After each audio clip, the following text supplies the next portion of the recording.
Ayan, a day in my life na naman tayo. So, it's Monday at eto na nga, tayo ay naglalaba. Tapos, magsasalang na rin tayo ng sinaing kasi it's already 10 p.m. ay 10 a.m. in the morning. At eto na nga.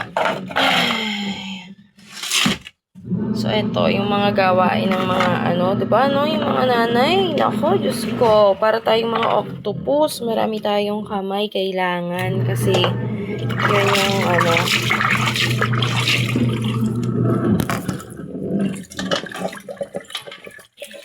So, for the, muna tayo.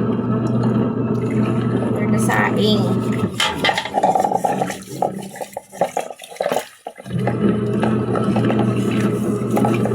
So, eto na nga, every time na ako ay maglalaba, syempre kailangan kong magsaing. At, syempre, wala akong kakainin. So, syempre, maaga tayo maglalaba, di late na magsasaing yung biyanan ko. Kasi, syempre, anong oras pa naman, di ba, ang uwian ng mga magtatrabaho. So, kapag ako ay naglalaba, talagang inaagahan ko ang pagsasaing. Kasi nga, syempre, if ever na gusto kong kumain ng kanin, di makakakain ako. So, ganito na yung naging scenario ko every time na ako ay may gagawin sa umaga. So, hindi ka agad ako nag-aalmusal. So, swertihan na lang kapag ako ay nag-almusal ng maaga. Almost talaga kapag tapos ko na ng trabaho, saka lang ako kakain. So, iinom lang ako ng maligam-gam na tubig dyan sa umaga. So, ayan na nga, nagsali na ako ng bigas. So, 2 takal lang yung isasaing ko. Kasi nga ewan ko, 2 takal lang yung sinaing ko dyan eh. So, sabi ko nga sa'yo, ako yung content creator na lagi ako nagbibideo, nagtitake ng video. Pero hindi ko naman siya na-i-upload at hindi ko nagagawa at hindi ko na-i-post. Kaya ito na nga, dahil nga mapupuno na ang storage ng aking cellphone.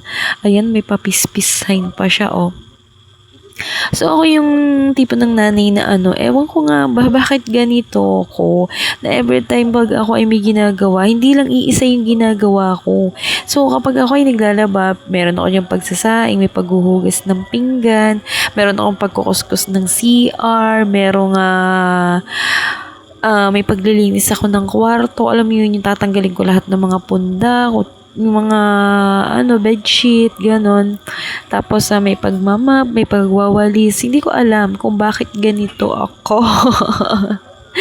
Kasi yung ibang mga nanay, diba, kung ano lang ginagawa nila, isa lang yung gagawin nila. So, pag may gagawin sila, pagkatapos na, ewan ko nga ba, ako talaga yung nanay na madaliin na, alam mo yung, pagod pagkatapos mo maglaba kasi nga hindi lang yung paglalaba yung ginagawa ko. Marami akong ginagawa. Meron pang pagluluto ng ulam, if ever na may lulutuin na ulam, ganon ang inyong nanay, Jen. So kayo, ano bang ginagawa nyo every time na kayo ay may gagawin? So, laba lang kung laba, ganon. Kasi ganito na talaga yung scenario ng mga nanay diba? So, alam nyo yan. Kasi mga nanay na rin kayo. Pero ang swerte lang ng mga nanay na, syempre alam nyo na may mga katulong sila. Kasi nga may adesong sila, may pambayad sila sa kanila mga julalay. Pagkagaya natin, kailangan natin kumilos tayo. Kasi wala naman tayong pambayad sa ating mga julalay. Ayan. So, feeling magalingan ako dyan sa pagsasaing. Pero alam nyo ba, na hindi talaga ako perfect magsaing. Minsan ay hilaw, minsan ay sunog. Oo. At ayan na nga, pagkasalang ko nung aking sinaing, bumili ako sa tindahan ni Kuya Ron kasi nga 'di ba, ako yung nanay na hindi gumagamit ng mga pangtapal sa kipay. So, kailangan kong labahan yung aking mga pinagpasakan ng aking buray.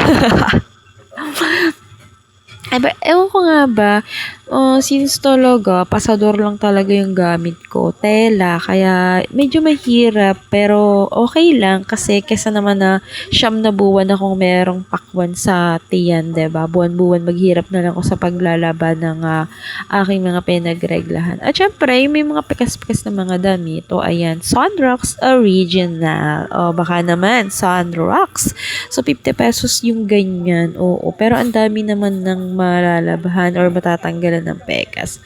At dahil nga tanghali na ay nagugutom na ako, so ito lang yung mga available na tinapay kay Kuya Ron. So, tagsa sa ispa ang presyo niyan. Ewan ko na lang ngayon kasi nga 'di ba nagkaroon ng gera sa Qatar. So, wala pang gera niyan sa Middle East nung ako'y bumili niyan. Eh ngayon ay may gera na. Ang tagal bago na i-post yung video. Pero okay lang yan. Basta naman a day in my life, 'di ba? So, ano pa ba yung pwede kong bilhin dito sa tindahan? So, bumili rin yata ako dito ng pangkay Mirang Kolog. So, pagkatapos niyan ay may pasok pa nun nung binidyo ko yan, o diba, bakasyon na ngayon. So, nakasali yung anak ko sa libreng feeding ng gatas. At eto na nga ang istorya.